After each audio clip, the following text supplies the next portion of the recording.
Hello, I hope you're well. Today we're going to do your one card reading of the week, and this week it is the bear. So I'm going to give you a few moments to sit back and look at the card and look at the image of the bear and find out what in the card stands out to you. It can be one thing, it can be several things, so just let it come to you and we'll discuss the meanings of it in just a moment.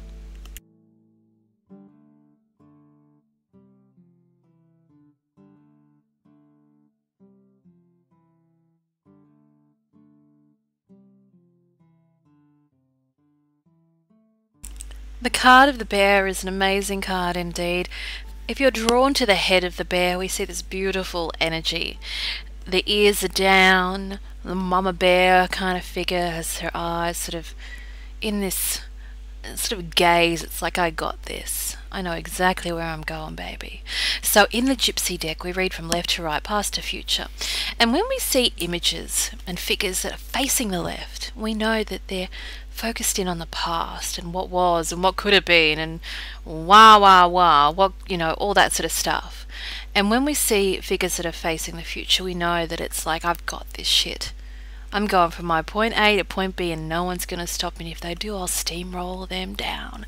And that's the energy that we have with this particular bear here. She's not treading water. She's not screaming for help. It's like she's swimming with swag all the way to where she's going towards. So if you're drawn to the head of the bear, we can see it's well above water. So we're heading to a more stable time in one's life, especially financially too, because this card in all its essence is one of financial stability and one of feeling comfortable within your own power too. It's a very powerful card if you ever have this in a reading, but when we're sort of breaking this card down into what you're drawn to, if we're drawn to the head of the bear, which is its sort of power center, because it's looking where to go, then that is indeed the meaning for you, is that you're headed right towards incredible strong times personally and also financial stability too, which is wonderful. If we're drawn to the paw of the bear, the same deal goes for that. It's this forward moving direction, which is really good. If you're drawn to the bum of the bear, which I would consider pretty remote, but if you are, then I would really be focusing in on where your sort of attention is directed towards. Are you, focused on moving forward into your future, or you're sort of sitting on your ass and sort of not going anywhere, not moving anywhere, and this stasis is happening, this limbo is happening, and it's like, why, in 2014 does it feel like 2010? It's because nothing's happening, because no epic plans are being put into place in your life, and it's time to start doing that. A lot of people find that 2015 will roll around and they'll go, oh shit, I thought it was like 2013. Where did these years go? And that usually happens when we don't have plans put into place in order to move forward. It's like, well, surprise, surprise, that all these ideas and all these plans, if you did have them, there were, too many distractions along the way. You were doing too much for somebody else, doing their job. If you go to work, finding that they're cross-training you and you're finding that you're doing 3 people's jobs instead of just one, which you should be doing, and all these sort of things. So it's incredibly important, if you're feeling this energy of being in a stasis, that you start really planning. If you're in a job that is sort of making you run ragged, then start to look for something that will appreciate your time a little bit more, instead of sort of treating you as 3 different people at once. That's really important. If you're drawn to the ice castle in the background, is an epic, like, just look at it. Just look at it from even if you're not drawn to this particular part, I want you to sit down and have a look at this. This is like an ice creation made by God himself. It's just beautiful. It's got gates. It's this wonderful ice palace. And this represents incredible financial growth indeed. It represents creating an empire, basically. So people that are involved in business deals or involved in investments and things like that, this is an epic card. indeed an epic card. If you're drawn to this card and you're not into that kind of stuff, but you're like, oh wow, look at that, this is indeed one of evolution of your finances, and really bringing to light those aspects in your life that you may not have looked at before. For example, if you rent and things like that, you may start looking at buying a house and getting yourself in a position to be in a sort of have a vehicle to purchase a house or a property in regards to investment. It's sort of 2015 is dawning upon us, and it's like finally, you know, this realization that I would like to get further in regards to my finances, and getting in that sort of mindset that that is a goal that you want to actually have, and not just, you know, say, oh, I can't afford my power bill, or I can't afford, you know, the niceties. It's really just locking in your brain that you know, these important aspects, if they are important, to own a home and things like that, you know, just thinking about that gets you in a mindset and a mind frame that will lead you to be able to do these things and not keep seeing the negative of a situation. And when I moved to the Gold Coast, here comes my granny's story. When I moved to the Gold Coast, I was only 18. I'd moved out of home when I was 16 years old, by choice. It was just what I wanted to do. And I had no job. And when I did grocery shopping, we pushed the shopping trolley probably a very, very long way, probably over about 2.5 kilometres with our groceries in it, which we had to sort of add up manually when we would go to the supermarket. We had absolutely no money at all. We were sharing a house with a guy that was on drugs, and he didn't pay his rent and things like that. And back then, rent was about $135 a week, and that was for a townhouse, 3-bedroom townhouse it was actually at the time, and we had absolutely nothing. And I couldn't handle that within, you know, 2 months of you know, living like that. It was like I was already getting itchy feet. I couldn't live that lifestyle. And in the past, I had done studies of sign writing. I had done sort of, not an apprenticeship, but sort of work experience in a sign writing place. And I eventually first got my job. I had jobs previously before moving to the Gold Coast. I had a job at age 14 in a deli, and then I had a job at Target, and then I had a job in a music store. But then I moved, and it's really hard to get a decent job when you don't have a lot of qualifications. You've got experience, but, you know, what do you do when you don't have a car and stuff like that? I didn't get my license till I was about 23. And this sort of urge came upon me that I just had to get out, and I had to do this stuff. I had to look after myself and not be that victim and be, oh, you know, I can't do this and I can't do that and I'm stuck. And it's just, it wasn't me, and I didn't want to be like that. And it's not that I viewed other people and go, oh, I don't want to be like that. It was just, it was something within me that wanted to push myself. And if you're a person that's sort of stuck in that rut, then no magical energy is going to fly down from heaven and go, well, here you go, here's a present. It's like you have to push yourself, and you have to desire those things. And once that desire's there, then all these things start to sort of roll in motion. But if you're of a mindset that it's, you know, poor me, oh, I don't get anything, then more of that shit's going to come. That's just how it is. When people have that negative mindset, it's like law of attraction. Only negative stuff's going to come to it. It's no good can come from someone being negative all the time. Just think about that. How is that possible? It's just not.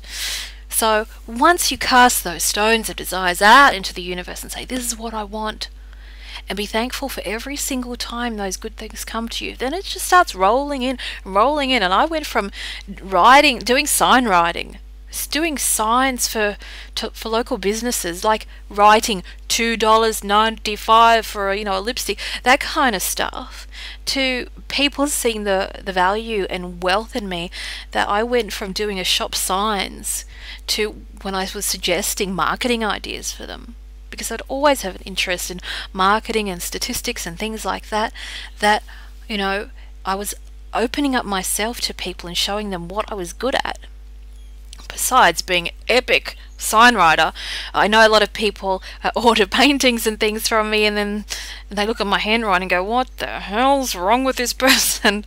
But it's a bit different. The sign writing's a lot different to my handwriting, which is absolutely atrocious. But it went from that, and I just opened myself and opened my ideas to people around me that that mattered, that they mattered in regards to business sense anyway. And once I sort of went, all right, let's look at this, I increased the stores that I was working at, their income from, you know, what they were turning over a week into an extra 30, 40, 50 grand a week. And that was just by my sort of gift, I guess, of the idea of statistics and marketing, and just, you know, having a look at little different areas of businesses and just increasing them. And that's my little gift, you know.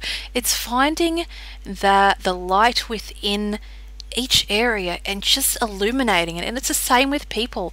And it's my passion always that I find the light within each person, and I just want to expose it and make it explode.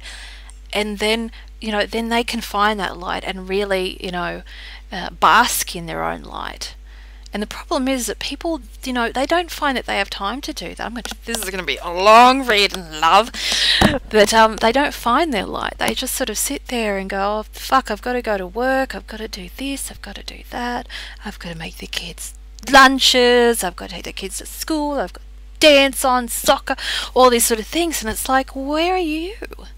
Where are you? You know, and constantly we find ourselves slaves to not just the people we work for, but our families too. And yes, we're supposed to be providers, but we're people too. And you know, when you're flying in a plane and they say, well, if there's a problem and these masks come down, that you put it on yourself, but there's something in us that goes, oh no, I can't do that, I've got to put it on my child, but you're going to end up dead in the aisle, and that's going to be a problem because then the child's going to have no parents. So you really need to put that mask on yourself and give yourself that time to find that inner light, for you to push yourself forward to get those things that you desire. Because for as long as you're a slave to everybody else, you're not going to create a life and environment that they can appreciate too, that they can bask into. So whenever you see my page and I find something that I love, I will go ballistic over it every single time.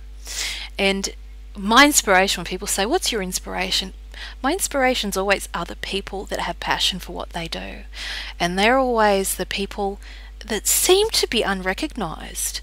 Like, I have incredibly creative friends that are unrecognized, and I'm thinking, what's going on?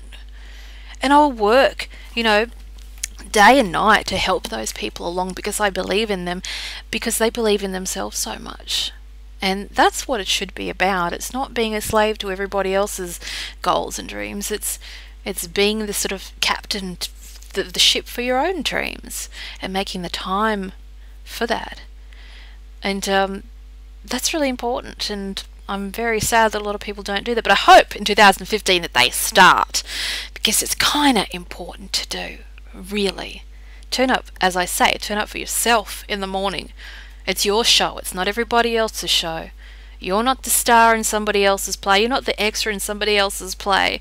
This is your play, and you need to remember that. So in 2015, you need to find that light within you. And you might think it's something stupid. You might go, oh, well, all I'm good at is sewing. Well, let's just put that light on that, at that aspect. Well, put the light right on that aspect of that weird thing that you like, and see how it fits in the world.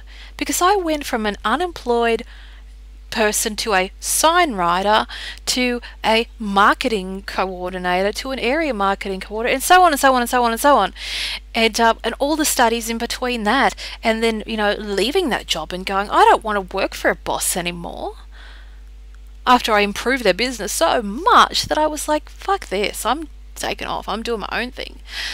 And, you know, then ran my own photography business, then had my own importing, exporting business. It's like there's something within everybody that they're good at, and that thing that they're good at, there is a call for it in the world. And if you don't think there is, then you're wrong. You just have to find the right channel. And if you're closed up every time you go out and you don't tell people what you do, then no one's ever going to understand, no one's ever going to find you, and they're not going to appreciate you. And you know, you can't expand then if you're all closed up. So always, you know, if you've got advice, ideas, you know, you can find sort of your niche in situations, then horn in on it, you know. If it hadn't have been for my, not a big mouth, but if it hadn't have been for my tenacity and my care for business and my care for seeing things evolve and expand, then I wouldn't have created an epic business that was created when I worked for mine. You know, I would go home and people would call me, other workers that just wanted to do the 9 to 5. They would say, I don't know why they said this, but they'd say, oh, they would call you, in the union, they'd call you a scab. Now, scabs in the union were people that were called up when other people didn't want to, when they were striking. The scabs would come in, people would come in and do that work, which is absolutely untrue. All I did was, after work, I would take my work home with me, that nobody else could do, by the way. So I would take my books, I would have a book for each department, and I would sit there and I would analyse every single little bit about that department. And I would say, okay, here's an action plan. This needs to happen. If you do that, you can increase your sales by this much. And by clockwork, it was just like a to-do list, 1 to 5, basic as. And, you know, what more could you want? But again, like I said, I was turning up for somebody else's epic play, and that was bullshit. Nice and wonderful that they gave me that opportunity. I could learn so much, but you can only take so much too. So that's my story. Make sure you're turning up for your own play in your life, and everybody else around you will benefit from it, because if you're not good to yourself, like they say, you're no good to anybody else. Moving on.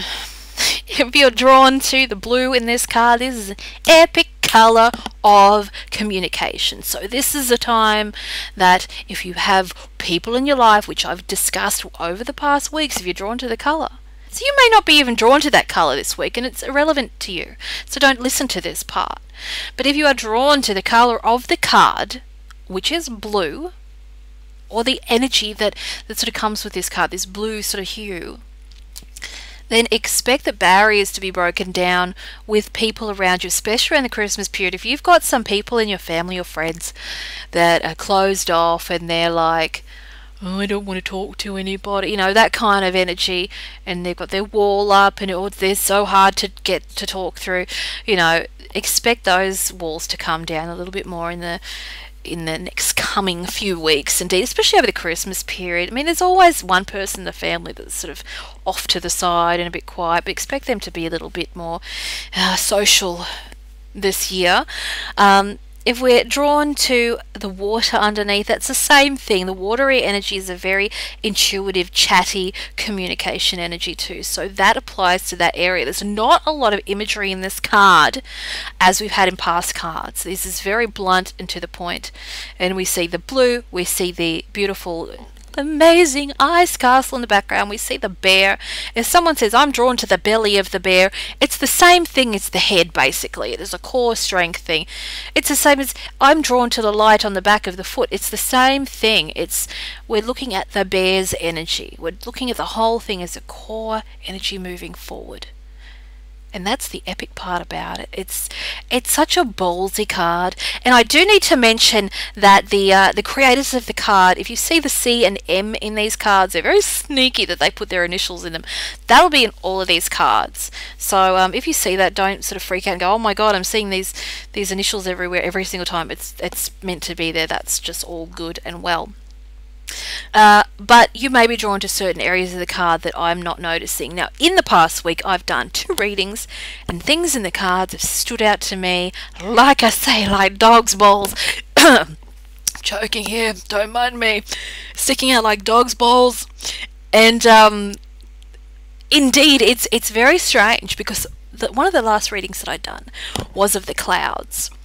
And for the first time, I actually saw rain in the clouds. I'd never seen it before, and Lord knows how long I've had these cards.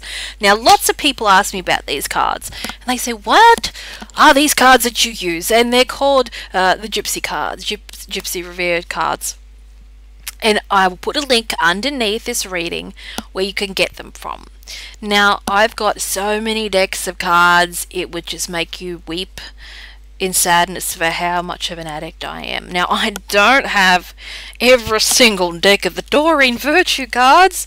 Doreen Virtue has about 700 decks now, or something like that. I'm not that into angels, and it's sort of getting a little bit too much for me. Thanks, Doreen, as much as I love you. But if you had to look at how many decks that I have, you would go, oh my god, get a life. But this is my favourite deck, and everybody that sees it goes, holy shit, they're amazing. And every week they see these cards and they just go, oh my god, I'm obsessed with them. Now, when I'm holding the cards, they're the same size as a traditional playing deck, but they have this gold, like when I first got my first deck, because I've got two of the same, not even kidding, two of the same decks of cards, and they have all of the gold gilding around the outside of every card. So when you pull the cards out of the box, it's just gold. It's fucking amazing. The backs of the cards, which you never see because I never show them because I'm showing you the front all the time, it's this beautiful sort of checkerboard pattern with maroon and red and all these sort of filigree kind of golden designs around. They're just mind-blowing. And when I saw this deck, I'm like, I have to have this. They come in a hard cardboard box. You know the hard cardboard that's like, if you hit it with a hammer, it'd be kind of hard to dent, that kind of hardness. So the deck goes in this box. It fits nice and snug, so you don't need to go off and go, oh, I've got to go get a silk bag and stuff like that. It's like they fit perfectly in this box, this hard cardboard box. It has this, I think it's magnetic flap on it. And it opens up, and the box is just beautiful. It's got the picture of the birds on the front of it, the card of the birds on the front of it. And it's like a little treasure trove. And anybody that's bought this deck would agree. Like every single person that I've said, get this deck, they've gone, holy shit, this is the best deck of cards I've ever had. And it's really good because the tarot cards are really hard to read. For somebody who goes, I want to learn the tarot, fun, it's really hard. It's a really hard deck to use. And with the Gypsy cards, traditional Gypsy card readings use all the cards basically, but I sort of have this sort of hybrid plan for all of my readings that make them make more sense, that make them not overwhelming, and it just seems to work like magic. So I always use like a 1 card reading or a 3 card reading with these ones, and they're so easy. And every week when I'm doing these 1 card readings, you're learning every single time exactly what the cards mean and what the symbology means. But importantly, with these cards, you can feel them straight away when you look at the card and you're reading for a client. This must be the longest reading that I've done. All right, not really, not yet.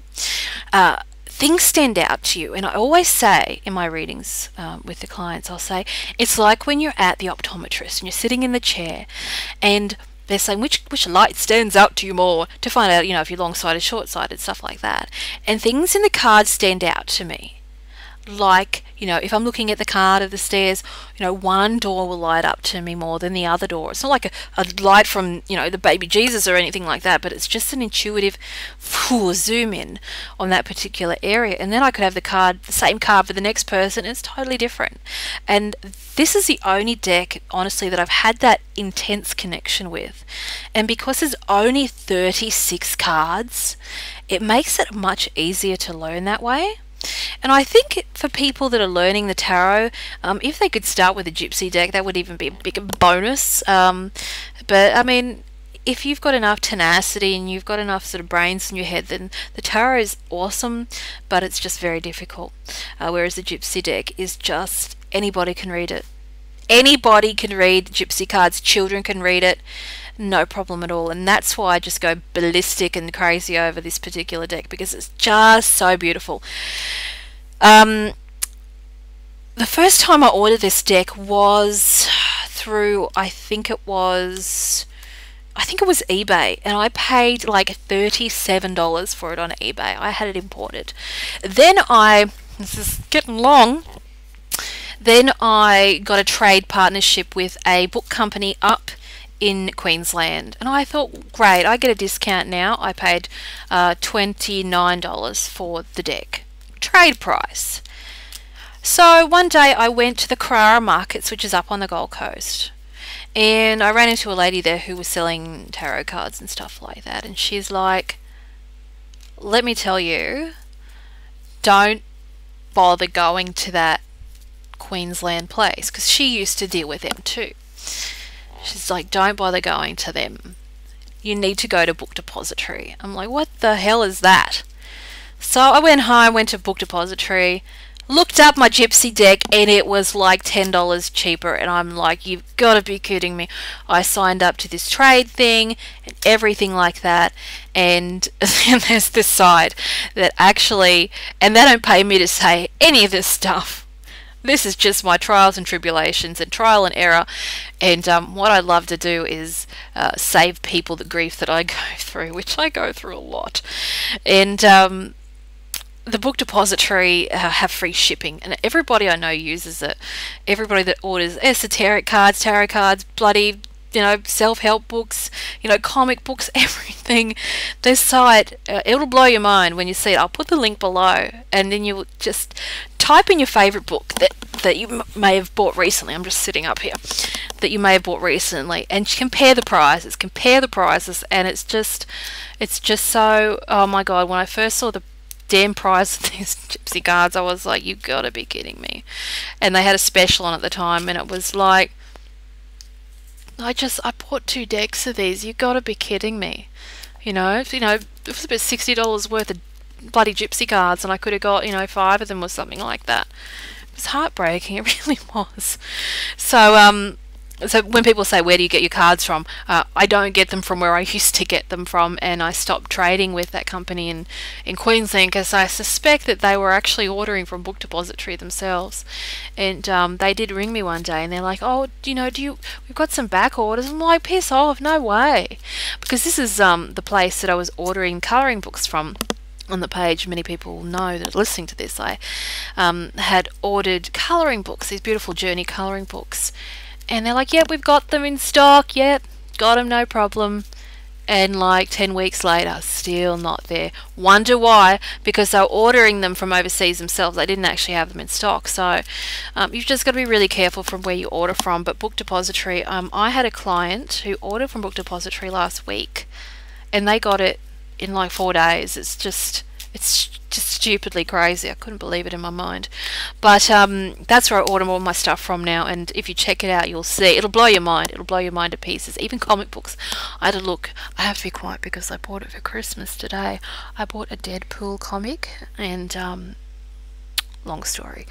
In Australia, they're about $50, but I was like, oh, far out. They may be on Book Depository. So I'm typing in Deadpool Volume 1, and it was like $39, including postage. And like, this was comparing to the Australian comic book stores. I'm trying to be quiet because my child is in the other room who I bought it for. So I'm trying to be quiet. So anyway, that's what I have to say about that. So if you're definitely after any book of any kind, definitely check that out first. Don't even bother going to QBD or any of those other places. I can guarantee the Book Depository will be cheaper. I would blow my mind otherwise. Even on eBay, it's just amazing.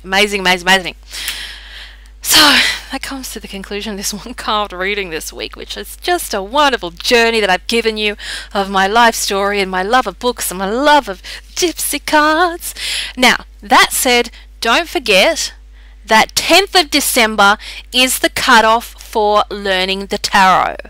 I'm going to put a link below here in this video of this particular reading. Look below it. You'll see the link to sign up to learn the tarot. Yes, I'm teaching it. Yes, it is free.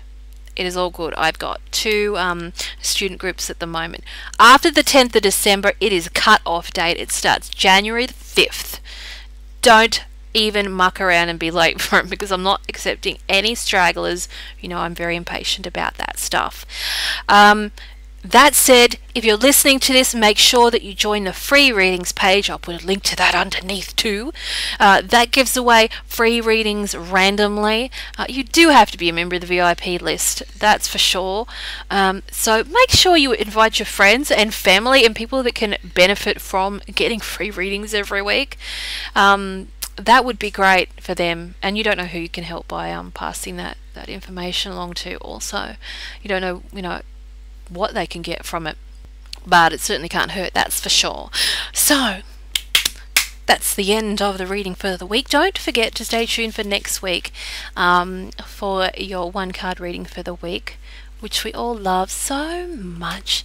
And that's about it. So thank you. And if you've shared my page, thank you so much. Like, I just sit here on my Sundays and this is what I do for everybody. And nothing else comes to me from that besides the satisfaction that I get from hearing how much the readings help you. So if they do help you, feel free to comment on the page too. Say, hey, this makes sense to me. Hey, and just that kind of energy is really helpful. If you are after a reading, a private reading from me, and a private audio reading, you can order one. Those end this weekend on Sunday the 14th of December. You can wave goodbye to them after that particular time, and then they'll be available in the new year. But I have extremely limited spots available because I have lots of stuff on my plate to do in my work. So that's about it. I hope you enjoyed my life story. Until next time, I'm sure I'll speak to you before Christmas time. So have a Merry Christmas if I don't speak to you before then. And until next time, have a lovely day or night wherever you may be listening to this.